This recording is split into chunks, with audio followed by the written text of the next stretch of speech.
प्रिय छात्रों नमस्कार। आइए आज हम स्टार्ट करेंगे अध्याय 9 प्रकाशिकी रे ऑप्टिक्स।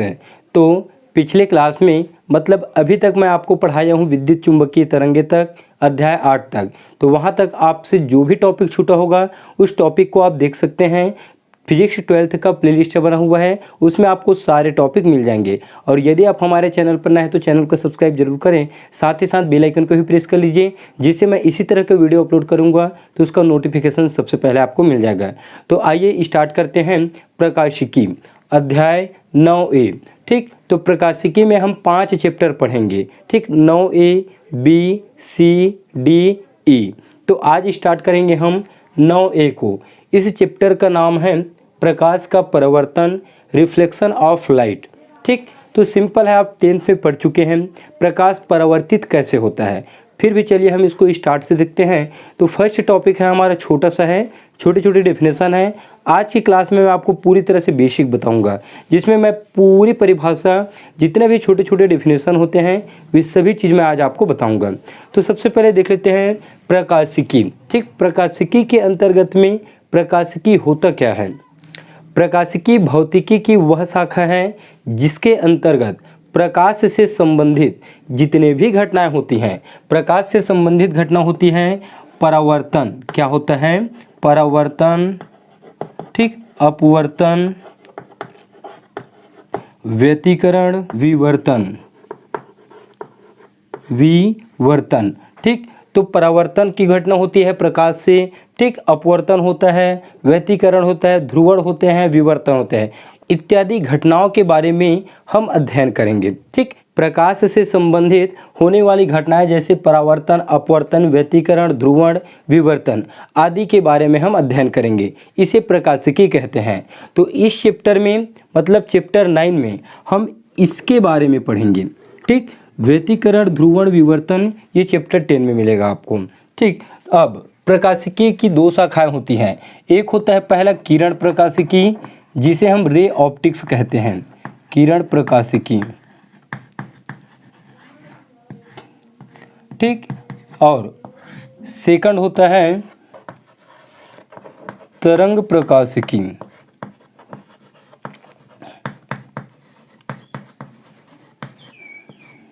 तरंग प्रकाशिकी, इसे हम वेव ऑप्टिक्स कहते हैं। तो प्रकाशिकी की 2 शाखा होती है, एक किरण प्रकाशिकी होता है, सेकंड तरंग प्रकाशिकी होता है। अब नाम से क्लियर है, किरण प्रकाशिकी। तो किरण कैसे बनता है भाई?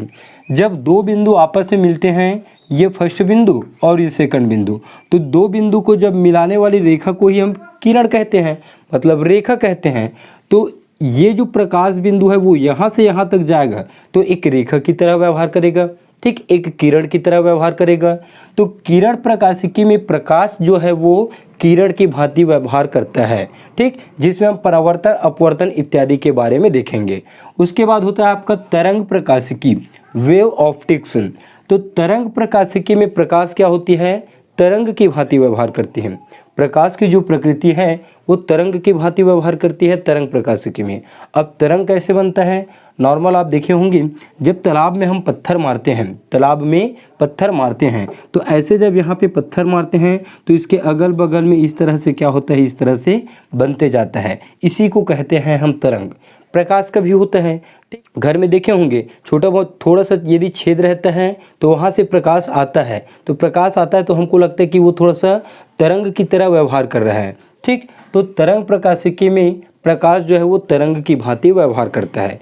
इस तरह से प्रकाशिकी को हम समझ सकते हैं। ठीक, एक बार और देखेंगे, प्रकाशिकी भौतिकी की वह शाखा है जिसके अंतर्गत प्रकाश से संबंधित होने वाली घटनाएं जैसे परावर्तन, अपवर्तन, ध्रुवण, विवर्तन और क्या है आपका व्यतिकरण इत्यादि के बारे में अध्ययन किया जाता है।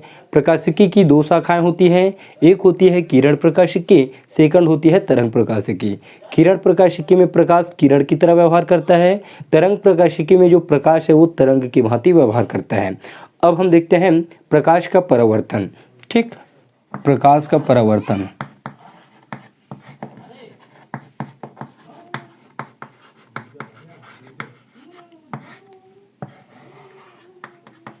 Reflection of light. तो प्रकाश का परावर्तन कैसे होता है भाई, आप 10th में इसको बहुत अच्छे से पढ़ चुके हैं, फिर भी चलिए देख लीजिए, थोड़ा सा रिवाइज कर लेते हैं।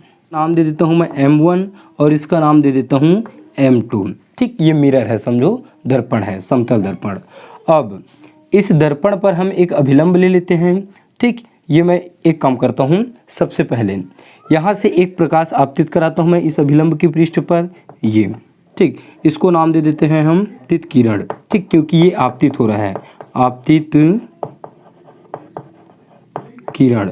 ठीक, और इस किरण को नाम दे देते हैं A, और इस बिंदु को दे देते हैं जो दर्पण पर ये किरण आके पड़ता है, इसे दे देता हूँ मैं O। अब अभिलंब हमेशा लंब होता है, हम जानते हैं।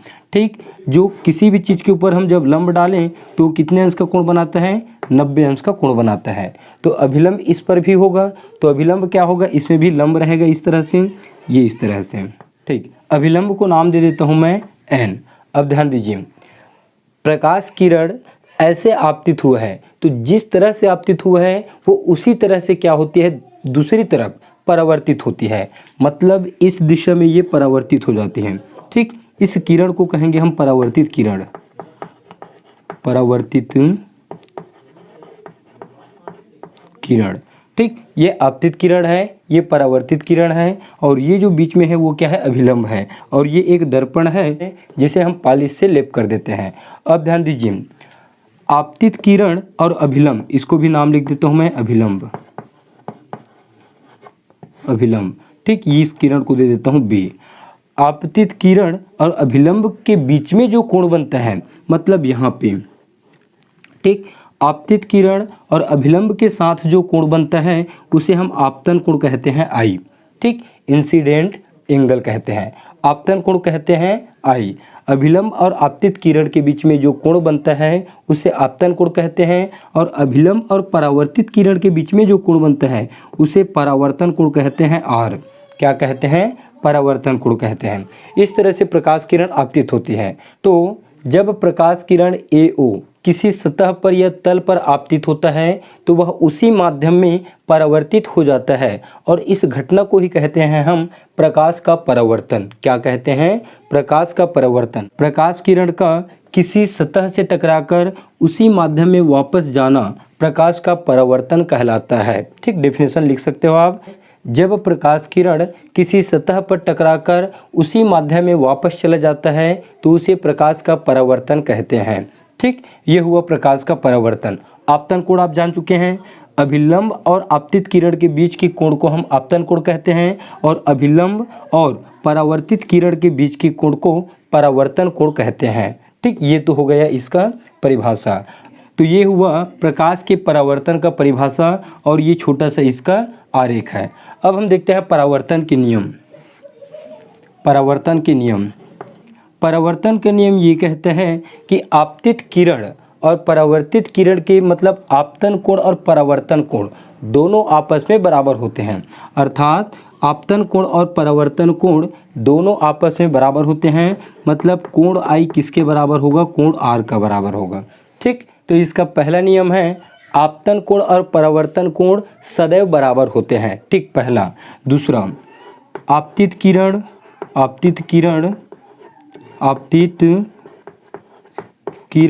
परावर्तित किरण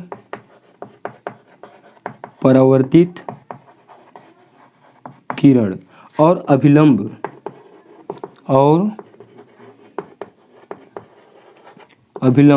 तीनों एक ही सतह में होते हैं। देखिए, आपतित किरण ये, ठीक, ये आपतित किरण, और ये परावर्तित किरण के लिए, और ये अभिलंब के लिए, तीनों एक ही समतल पर होते हैं। ठीक, आपतित किरण, परावर्तित किरण और अभिलंब तीनों एक ही समतल पर होते हैं, और अभिलंब तीनों एक ही समतल पर होते हैं, तीनों एक ही समतल पर होते हैं। ठीक, दो चीज़ आप याद रखेंगे परावर्तन के नियम में, आपतन कोण और परावर्तन कोण सदैव बराबर होते हैं। आपतित किरण, परावर्तित किरण और अभिलंब तीनों एक ही तल में होते हैं। ठीक, एक बात ध्यान रखेंगे आप, परावर्तन का जो नियम है वो सिर्फ समतल सतह पर ही लागू नहीं होता है। दर्पण यदि वक्रीय है, ठीक, वक्रीय है, इस तरह से है, यदि इस तरह से है, वक्रीय सतह में भी परावर्तन के नियम लागू होता है। वहाँ पे भी आपतन कोण और परावर्तन कोण दोनों आपस में बराबर होते हैं और ये भी तीनों क्या होते हैं, एक ही तल में होते हैं। आपतित किरण, परावर्तित किरण और अभिलंब तीनों एक ही तल में होते हैं। तल आपका कोई भी हो, ठीक, ये नियम आपका लागू होगा ही। ठीक, तो चलिए इसमें से आप जो भी नोट करना चाहते हैं उसे नोट करिए। फिर इसको मिटा के मैं थोड़ा सा दर्पण के बारे में बताऊंगा, फिर इसके बेसिक डेफिनेशन को फिर हम और अच्छे से समझेंगे। तो देखते हैं हम दर्पण के बारे में। ठीक, दर्पण क्या होता है? नॉर्मली आप इसको डेली यूज़ करते हो दर्पण को। बताइए दर्पण क्या होता है? जनरली हम इसको उपयोग करते हैं। ठीक, इसको इंग्लिश में मिरर कहते हैं, मिरर। ठीक, दर्पण, दर्पण सिंपल सी बात है, जब हम आईने के सामने खड़ा होते हैं, दर्पण के सामने खड़ा होते हैं, तो जिस तरह से हम उसके सामने खड़ा होते हैं उस तरह से हमको वो अपना फेस दिखाता है। ठीक, मतलब प्रतिबिंब बनाता है।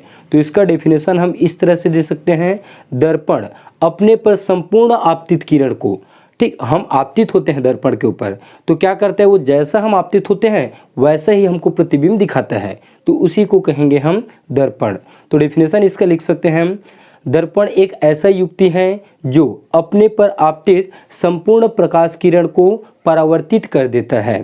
ठीक, दर्पण एक ऐसा युक्ति है जो अपने पर आपतित संपूर्ण प्रकाश किरण को परावर्तित कर देता है, उसे हम दर्पण कहते हैं। अब दर्पण 3 प्रकार के होते हैं। ठीक, दर्पण 3 प्रकार के होते हैं,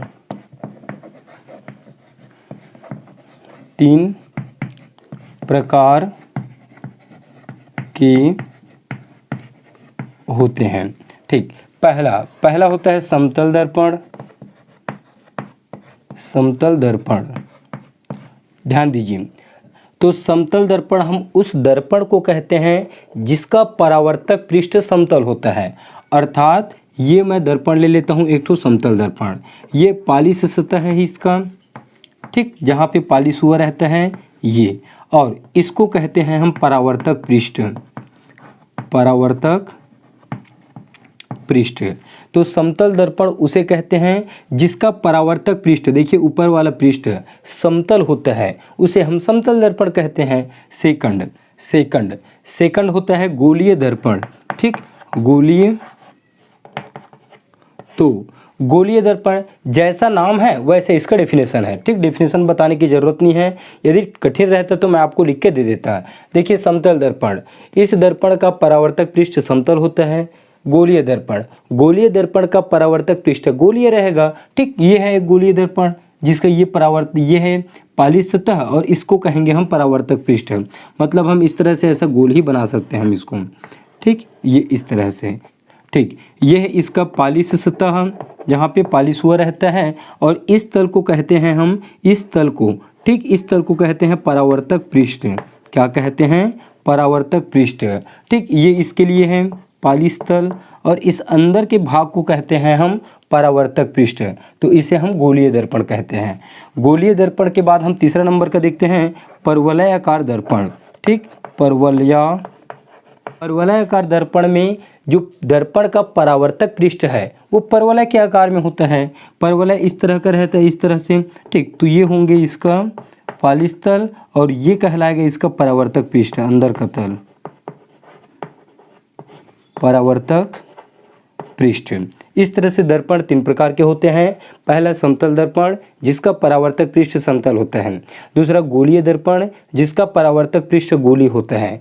तीसरा होता है परवलयाकार दर्पण जिसका परावर्तक पृष्ठ परवलय के आकार में होता है। परवलय ऐसा बनता है।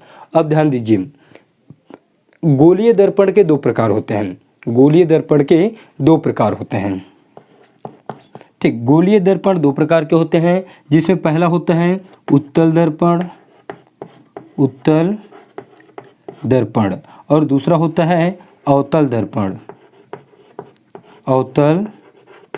दर्पण। तो गोलीय दर्पण 2 प्रकार के होते हैं। फर्स्ट उत्तल दर्पण, सेकंड होता है अवतल दर्पण। अब उत्तल और अवतल आप जानते होंगे, फिर भी चलिए देख लीजिए, छोटा छोटा सा है। ठीक, उत्तल दर्पण हम उसे कहते हैं जिसके बीच का भाग उभरा हुआ रहता है और किनारों का भाग दबा हुआ रहता है। मतलब इस तरह से, ये इस तरह से।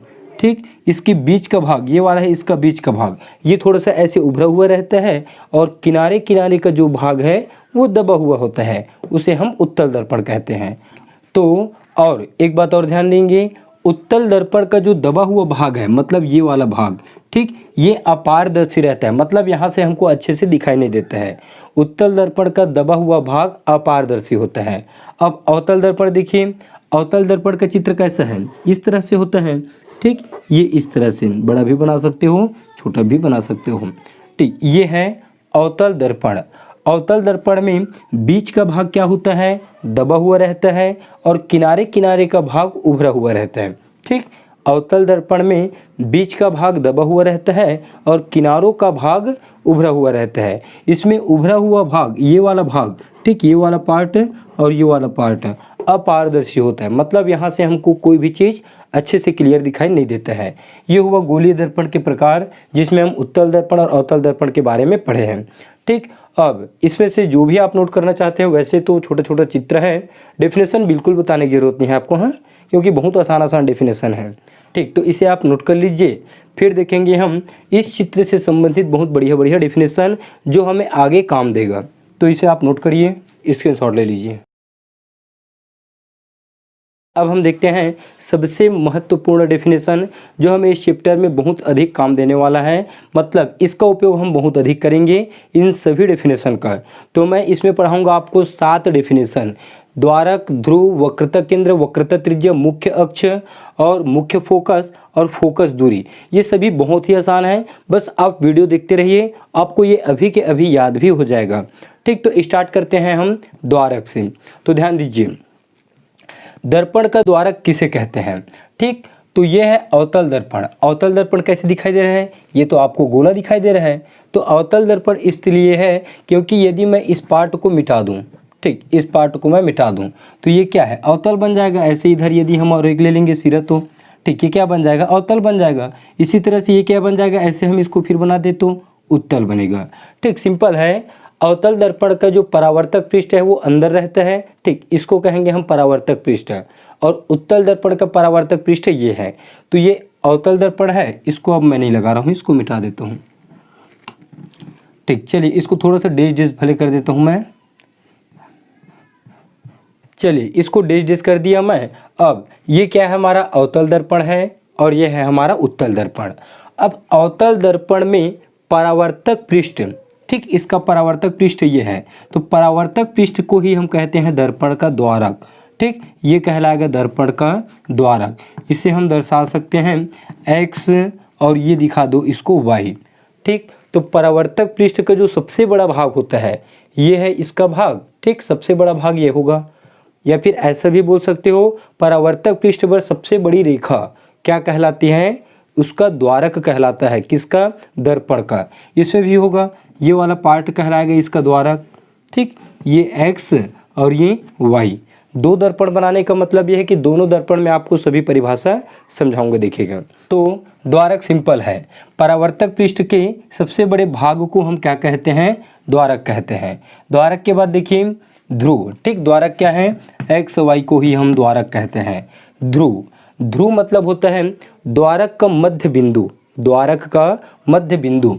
तो ये द्वारक है, ठीक, इसका मध्य बिंदु क्या होगा, सेंटर पॉइंट बीच ये होगा, ठीक। द्वारक का मध्य बिंदु कहलाता है ध्रुव, इसे हम पोल कहते हैं और इसको हम P से प्रदर्शित करते हैं, ठीक। ध्रुव को हम P से प्रदर्शित करते हैं, द्वारक के मध्य बिंदु को हम ध्रुव कहते हैं। ये हुआ ध्रुव, सिंपल सिंपल है सब डेफिनेशन।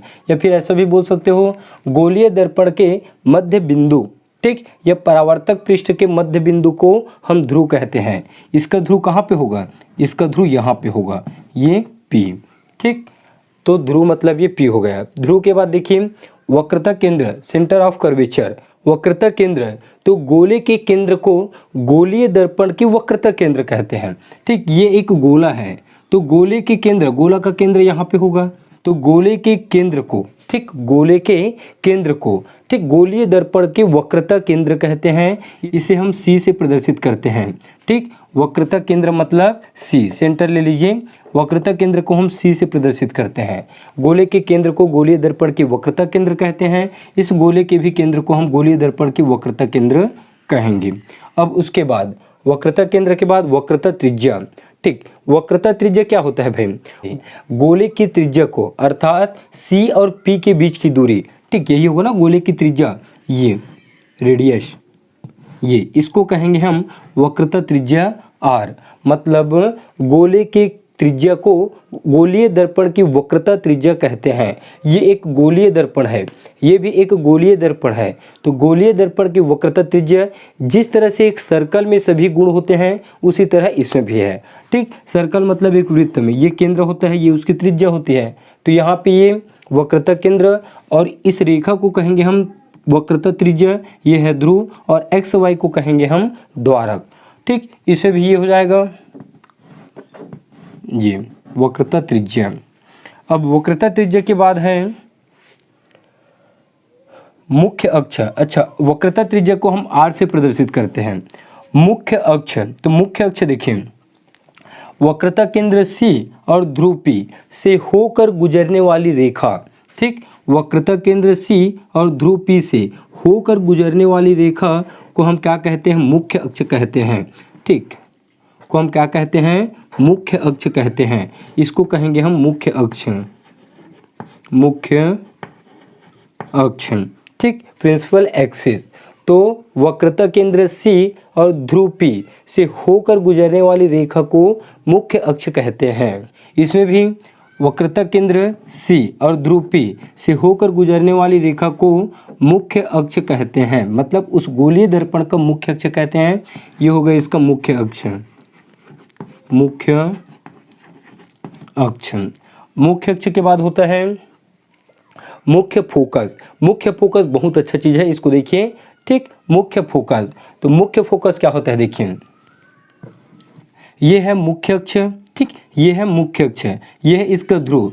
तो मुख्य अक्ष के समांतर जब कोई किरण आपतित होता है, ठीक, मुख्य अक्ष के समांतर कोई किरण आपतित होता है, समझो इस तरह से आपतित हो रहा है। ठीक, एक किरण और आपतित करा देता हूँ मैं इस तरह से। तो मुख्य अक्ष के, ये है मुख्य अक्ष, मुख्य अक्ष के समांतर कोई किरण आपतित होता है तो परावर्तन के पश्चात, ठीक, परावर्तन के पश्चात इस तरह से ये परावर्तित होता है और इस तरह से ये परावर्तित होता है। तो परावर्तन के पश्चात वो दोनों किरणें जिस बिंदु पर मिलती है वो कहलाता है मुख्य फोकस। ठीक, एक बार और सुनेंगे, ये है मुख्य अक्ष। तो मुख्य अक्ष के समांतर जब कोई किरणें आपतित होती हैं, ठीक, ये आपतित हुआ, ये आपतित हुआ, तो आपतित होने के बाद परावर्तन के पश्चात, ठीक, ये देखिए इस तरह से परावर्तित हो रहा है।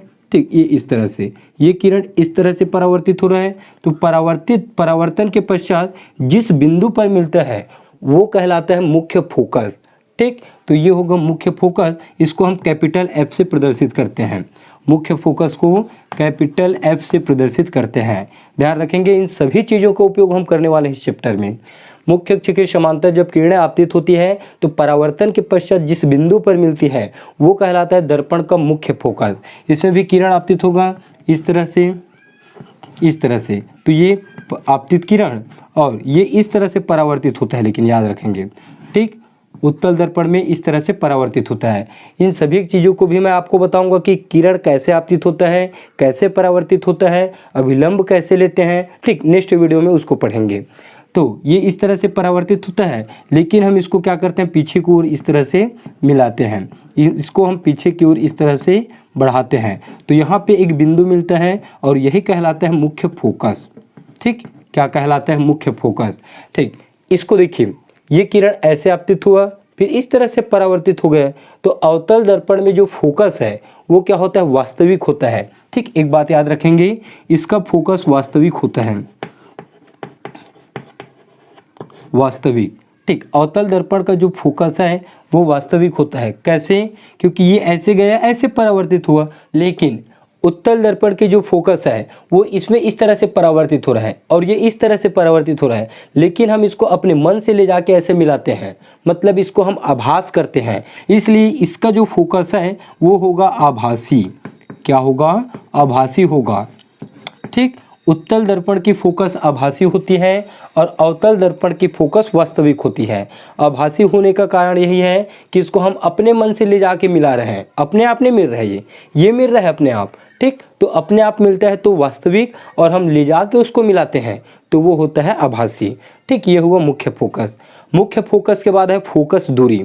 तो फोकस दूरी बहुत आसान है, ध्रुव और मुख्य फोकस, ये है मुख्य फोकस और ये ध्रुव, इसके बीच की दूरी को कहते हैं हम फोकस दूरी, फोकल लेंथ कहते हैं। ठीक, और इसको हम दर्शाते हैं स्मॉल एफ से, फोकस दूरी को दर्शाते हैं हम स्मॉल एफ से। क्या सुने डेफिनेशन इसका? मुख्य फोकस और ध्रुव के बीच की दूरी को मुख्य फोकस दूरी कहते हैं, फोकल लेंथ कहते हैं। ठीक, मुख्य फोकस और ध्रुव के बीच की दूरी को फोकस दूरी कहते हैं, इसे स्मॉल एफ से प्रदर्शित करते हैं। इस तरह से ये 7 डेफिनेशन आपका कंप्लीट होता है। तो एक बार और सुनेंगे सरसरी तौर पे। गोलीय दर्पण में परावर्तक पृष्ठ पर खींची गई सबसे बड़ी रेखा को द्वारक कहते हैं। ठीक, एक्स वाई क्या है इसका? द्वारक है। ध्रुव, परावर्तक पृष्ठ के मध्य बिंदु को हम ध्रुव कहते हैं। वक्रता केंद्र, तो गोले के केंद्र को हम गोलीय दर्पण की वक्रता केंद्र कहते हैं, मतलब इसको, ठीक, इसे सी से प्रदर्शित करते हैं।